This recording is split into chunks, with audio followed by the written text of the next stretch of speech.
নমস্কার বন্ধুরা, এভরিডে এলিগেন্সের সকল দর্শক বন্ধুদের জানাই আন্তরিক শুভেচ্ছা ও এই চ্যানেলে সাদর আমন্ত্রণ। আশা করি সকলে খুব ভালো আছেন, আমরাও ভালো আছি। আজ আবার একটা নতুন রেসিপি নিয়ে চলে এসেছি আপনাদের সাথে শেয়ার করতে। আমাদের আজকের রেসিপি হলো বিটের পরোটা। বিটের পরোটা বানানোর জন্য প্রথমেই বিটগুলি খোসা ছাড়িয়ে নিচ্ছি।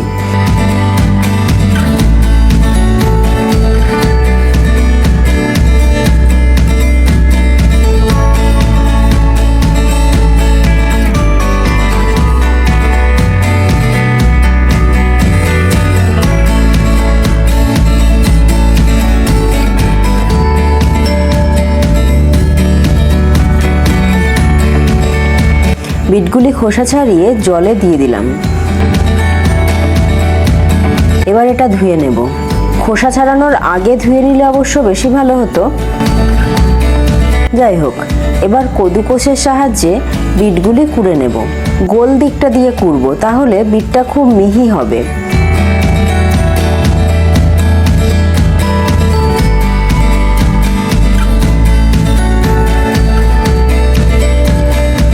এই যে সবকটি বিট কুড়ে নেওয়া হয়ে গিয়েছে। এবার প্রয়োজন মতো গমের আটা নিয়ে নিয়েছি। এখন এই আটার মধ্যে দিয়ে দিচ্ছি স্বাদ মতো চিনির গুঁড়ো। চিনির দানা গলতে দেরি হবে, তাই গুঁড়ো চিনি ব্যবহার করছি।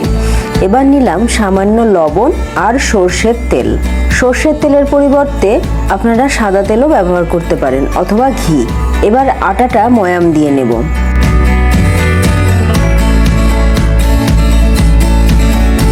এই দেখুন, ময়াম হয়ে গিয়েছে।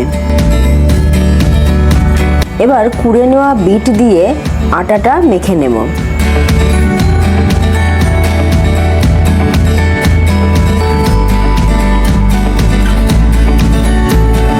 কিন্তু শুধু বিট দিয়ে মাখা হবে না, মনে হচ্ছে জল লাগবে।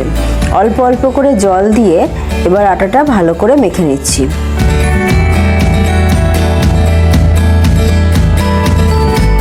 এই যে মাখা কমপ্লিট। দেখুন কি সুন্দর রং হয়েছে বিটের। এবার একটু সর্ষের তেল মাখিয়ে আটাটাকে মিনিট 20 রেস্টে রাখবো। তাই 20 মিনিট পর আটাটা আবারও একটু মেখে নিয়ে লেচি কেটে নেব।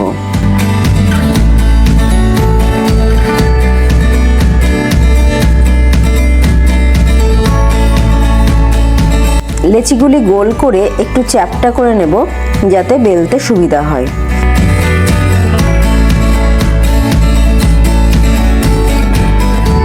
এবার লেচিগুলি একে একে বেলে নেব। এগুলি আমি তেলের সাহায্যে বেলছি। আজকে পরোটাগুলি 3 কোণা করে বানাবো। এই দেখুন, প্রথমে লম্বা করে একটা ভাঁজ দিলাম, তারপর আবার লম্বা করে আর একটা ভাঁজ, তারপর এটা 3 কোণা আকারে বেলে নিচ্ছি।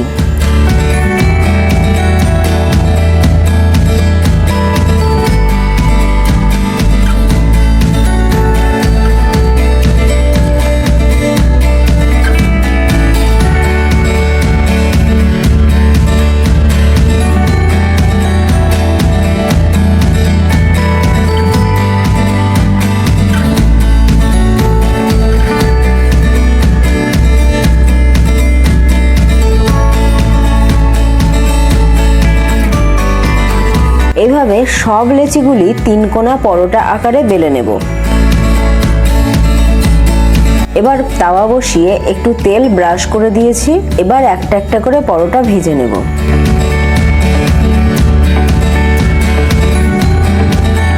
পরোটার একদিক ভাজা হয়ে গেলে উল্টে দেব।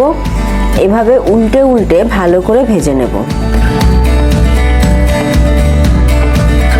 এইভাবেই সব পরোটাগুলি ভেজে নিচ্ছি। তাহলেই রেডি হয়ে গেল বিটের পরোটা। তাহলে ভিডিওটা কেমন লাগলো অবশ্যই কমেন্ট করে জানাবেন। ভালো লাগলে একটা লাইক দেবেন। আজ এখানেই বিদায় নিচ্ছি। আবারও দেখা হবে নতুন একটি ভিডিওর সাথে।